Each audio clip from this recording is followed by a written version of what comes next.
جب ایک مومن ہے، مسلمان ہے، تو سورہ فاتحہ تو اس کو تھوڑی تھوڑی یاد کرنی چاہیے. لیکن اگر ابھی مسلمان ہوا ہے یا پھر یہ ہے کہ غفلت میں تھا، کبھی اس نے نماز پڑھی نہیں، بس مسلمان تھا نام کا، اور اس نے کبھی نماز پڑھی نہیں، اب اس کو سورہ فاتحہ بھی یاد نہیں ہے، کوئی سورت بھی یاد نہیں ہے، تو بہتر یہ ہے کہ بس ویسے ہی نماز میں الحمدللہ سبحان اللہ سے کام چلائے اور سورہ فاتحہ کو آہستہ آہستہ یاد کرنے کی کوشش کرے، اور کوئی ایک سورت قل هو اللہ وغیرہ یاد کر لے. جتنی یاد ہوتی رہے اس کو نماز میں پڑھتا رہے، اور جب تک یاد نہ ہو تو الحمدللہ سبحان اللہ پڑھتا رہے، اس کی نماز ہو جائے گی. ٹھیک ہے. اور اگر ایسے کرے گا کہ بالکل یاد ہی نہیں کرے گا، ویسے ہی بس کھڑا ہو گیا آگے، تو پھر یہ اچھی بات نہیں ہے، ایسے نماز نہیں ہوگی. تھوڑی بہت تو قرات نماز کے اندر ضروری ہے. تو سورہ فاتحہ کو یاد کرے، کوئی سورت یاد کرے، باقی الحمدللہ سبحان اللہ سے کام چلاتا رہے، نماز ہو جائے گی. شاہ نواز کہتے ہیں السلام علیکم مفتی صاحب، سب سے پہلے جنت میں کون جائے گا مفتی صاحب بتائیں. دیکھیے، سب سے پہلے تو جنت کے اندر ظاہر ہے اللہ کے رسول علیہ الصلاۃ والسلام، ہمارے پیارے نبی صلی اللہ علیہ وسلم ہی جائیں گے. لیکن حدیث پاک کے اندر آتا ہے کہ آپ علیہ الصلاۃ والسلام کے ساتھ ایک عورت بھی سب سے پہلے جنت میں جائے گی. وہ عورت کون ہوگی؟ دیکھیے آئیے میں آپ کو حدیث سنا دیتا ہوں.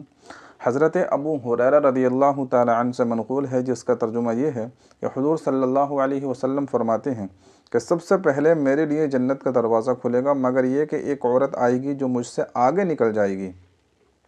ٹھیک ہے. میں اس سے کہوں گا کہ تجھے کیا ہوا؟ تو وہ جواب دے گی کہ میں وہ عورت ہوں جو اپنے یتیم بچوں کے لیے بیٹھی رہی، یعنی دوسری شادی نہیں کی.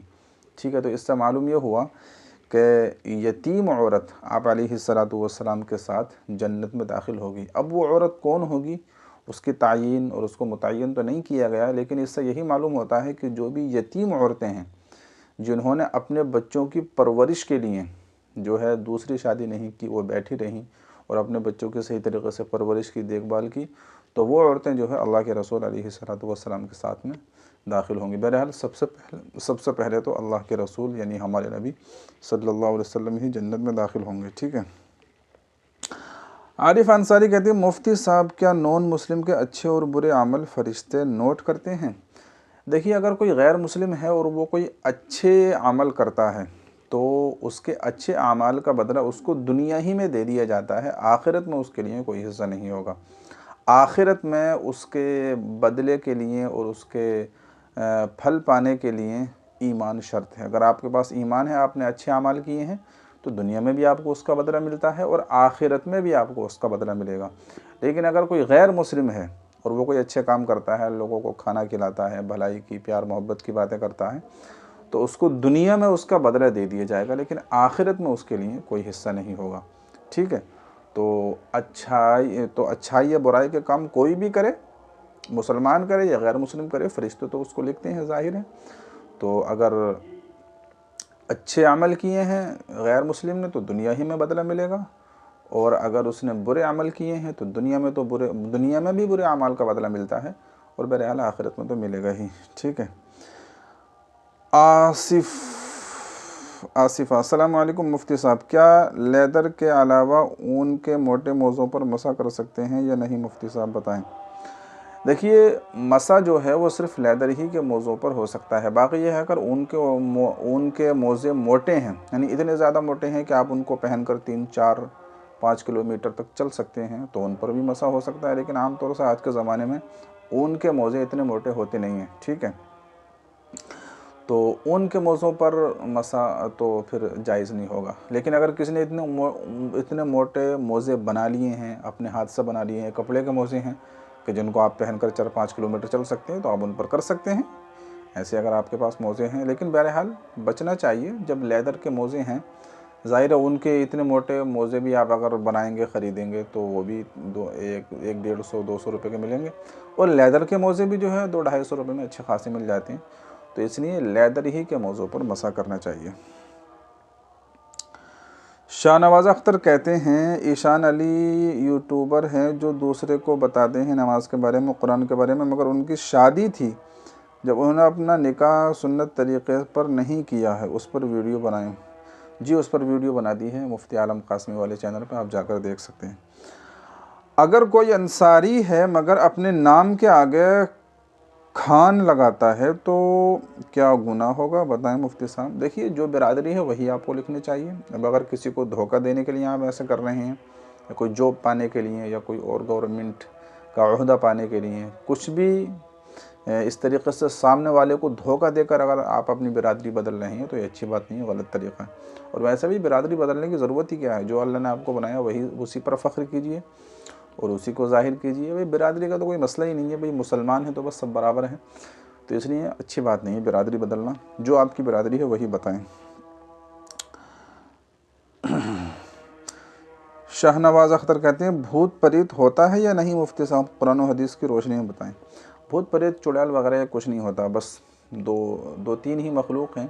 یعنی مخلوق تو جو ہے کم و بیش 18,000 ہیں، لیکن جو اشرف المخلوقات ہیں انسان ہیں، جنات ہیں اور جو فرشتے ہیں، یہی ہیں بس. اور باقی جو بھوت پریت وغیرہ اور چڑیل وغیرہ لوگ کہتے ہیں تو یہ سب وہم ہے.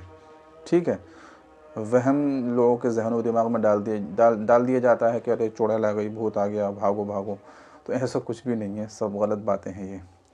ٹھیک ہے، تو یعنی کہ اسلام کے اندر ان کا کوئی بھی تصور نہیں ہے، سب لوگوں نے اپنی طرف سے بنا لیا. عارف انصاری کہتے ہیں السلام علیکم مفتی صاحب، کیا قیامت سے پہلے بچے پیدا ہونے بند ہو جائیں گے؟ اور ہم نے یہ بھی سنا ہے کہ قیامت کے دن حمل والی عورتیں اپنا حمل گرا دیں گی، کون سی بات صحیح ہے؟ پلیز بتائیں. جی قیامت سے پہلے بچے پیدا ہونا بند ہو جائیں گے ایسی کوئی بات تو ہم نے نہیں سنی ہے، نہ کہیں پڑھی، نہ کہیں جو ہے ہم نے دیکھی ہے. لیکن دوسری بات جو آپ نے پوچھی کہ قیامت کے دن حمل والی عورتیں اپنا حمل گرا دیں گی، دودھ پلانے والی عورتیں اپنے بچوں کا دودھ چھڑا دیں گی، تو ایسا جو ہے قرآن کے اندر آتا ہے. وَتَضَعُ كُلُّ ذَاتِ حَمْلٍ حَمْلَهَا وَتَرَى النَّاسَ سُكَارَىٰ وَمَا هُمْ بِسُكَارَىٰ. قرآن میں آتا ہے کہ تم دیکھو گے کہ حمل والی عورتیں اپنے حمل کو گرا دیں گی، اور لوگوں کو تم دیکھو گے کہ وہ نشے کی حالت میں ہوں گے، حالانکہ ان کو نشہ نہیں ہوگا. تو کہنے کا مقصد یہی ہے کہ قیامت کا منظر اتنا خطرناک ہوگا کہ اگر اس دن کوئی حمل والی عورت ہوگی بھی تو اس ہولناکی کی وجہ سے، اس کی گھبراہٹ کی وجہ سے وہ اپنے حمل کو گرا دے گی. پھر دوسری بات یہ کہی ہے کہ قیامت سے پہلے جو جھٹکا ہوگا، جب قیامت آنی شروع ہوگی تو اس وقت جتنی عورتیں حمل سے ہوں گی وہ اپنے حمل کو گرا دیں گی. ٹھیک ہے، تو یہاں پر جو ہے قیامت کی ہولناکی کو، گھبراہٹ کو بتانا ہی مقصود ہے. ٹھیک ہے، باقی پہلی بات جو آپ نے کہی کہ بچے پیدا ہونا بند ہو جائیں گے، ایسی کوئی بات میرے علم میں تو ابھی تک آئی نہیں ہے. شاہ نواز کہتے ہیں حضرت یوسف علیہ السلام کے بھائیوں نے یوسف علیہ السلام کے ساتھ کیا کیا تھا، اس پر ایک ویڈیو بنائیں. چلیے انشاءاللہ دیکھتے ہیں. افتخار عالم کہتے ہیں السلام علیکم ورحمۃ اللہ وبرکاتہ. وعلیکم السلام ورحمۃ اللہ. مفتی صاحب آپ خیریت سے ہیں؟ جی میں ٹھیک ہوں، اللہ کا شکر ہے. میرا سوال ضرور لیجیے گا. جی آپ کا سوال لے لیا ہے. کہتے ہیں تبلیغی جماعت والوں کا مذاق اڑانے سے کہ اسلام سے نکل جاتا ہے؟ تبلیغی جماعت والے کا مذاق اڑانے سے، دیکھیے مذاق تو کسی کا بھی نہیں اڑانا چاہیے، چاہے وہ ایمان والا ہو، غیر ایمان والا ہو، کوئی بھی ہو. اچھی بات نہیں ہے بلا وجہ مذاق اڑانا.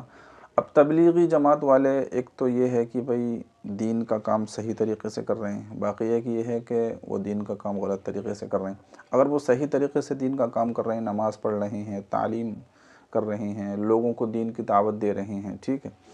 اب آپ اگر ان کا مذاق اڑاتے ہیں کہ ارے دیکھو یہ تعلیم کر رہے ہیں، ارے دیکھو لوگوں کو دین کی دعوت دے رہے ہیں، اور آپ ان کو غلط سلط کہیں، برا بھلا کہیں، نیچی نگاہوں سے دیکھیں اور بہت ہی ذلیل آپ ان کو سمجھیں، تو یہ اچھی بات نہیں ہے. ایک طرح سے دین کا مذاق اڑانا ہے، اور دین کا مذاق اڑانا بہت بڑی یعنی کہ ایک طرح کی بہت ہی شرمناک بات ہے، اور اس سے ایمان کا بھی جو ہے خطرہ ہے. بہرحال میں کسی کو اوپر فتویٰ نہیں لگا سکتا، لیکن ہاں ایمان کا خطرہ ہے کہ بھئی آپ ایک دین کے شعبے کا مذاق اڑا رہے ہیں، اور ایک دین کی تو چھوٹی سے چھوٹی چیز کا مذاق اڑانا یہ بہت بڑی محرومی کی بات ہے. ٹھیک ہے، لیکن اگر کوئی غلط کر رہا ہے تو آپ اس کو ٹوک سکتے ہیں، بتا سکتے ہیں، لیکن بہرحال مذاق اڑانے سے باز آنا چاہیے، مذاق کسی کا بھی نہیں اڑانا چاہیے. شوہر بیوی سے کہتا ہے کہ نماز پڑھو، بیوی انکار کر دیتی ہے، تو کیا نکاح باقی رہے گا؟ دیکھیے نماز کا انکار کرنا ایک تو یہ ہے کہ بالکل سرے سے نماز کی فرضیت ہی کا کوئی انکار کر دے اور یہ کہہ دے کہ نماز کوئی چیز نہیں ہے، چلو میں نہیں مانتی اس کو.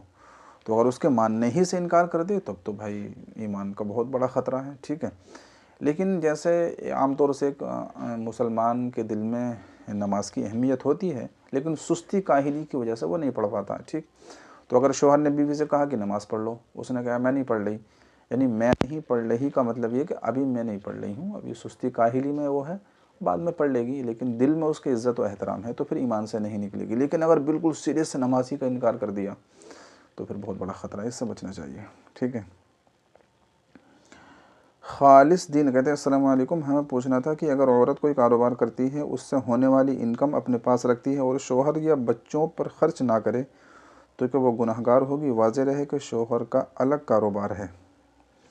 بالکل، شوہر بیوی اگر الگ کاروبار کر رہے ہیں اور بیوی کی جو آمدن ہوتی ہے، جو اس کو فائدہ ہوتا ہے وہ اپنے پاس رکھتی ہے، کوئی حرج کی بات نہیں ہے۔ اگر آپس میں ایک دوسرے کو بتا دیں تو اچھی بات ہے، نہ بتائیں تب بھی اگر بیوی الگ سے کوئی کام کر رہی ہے، شوہر کے سارے حقوق ادا کر رہی ہے، بچوں کے سارے حقوق ادا کر رہی ہے، اپنی جو بھی اس کے اوپر ذمہ داریاں ہیں وہ سارے ادا کر رہی ہے، باقی الگ سے کچھ ٹائم بچتا ہے تو وہ کیا کہتے ہیں پیسے بچا لیتی ہے اور جو ہے اپنے پاس رکھ لیتی ہے، تو کوئی حرج کی بات نہیں ہے، اس کے اندر کوئی گناہ نہیں ہوگا، ٹھیک ہے۔ لیکن آپس میں ایک دوسرے کو بتا دیں تو اچھی بات ہے بہرحال۔ تو یہ آج کے کچھ سوالات تھے، میں نے جواب دینے کی کوشش کی ہے۔ اگر آپ کا سوال آپ کو مل گیا ہے تو آپ کمنٹ میں بتائیے گا ضرور، اور اس کو شیئر کیجیے زیادہ سے زیادہ، اور اگر آپ کا پھر سے کوئی سوال ہے تو کمنٹ کیجیے، انشاءاللہ اگلے ایپیسوڈ میں اس کا جواب دیا جائے گا۔ دعاؤں کی گزارش ہے۔ السلام علیکم ورحمۃ اللہ۔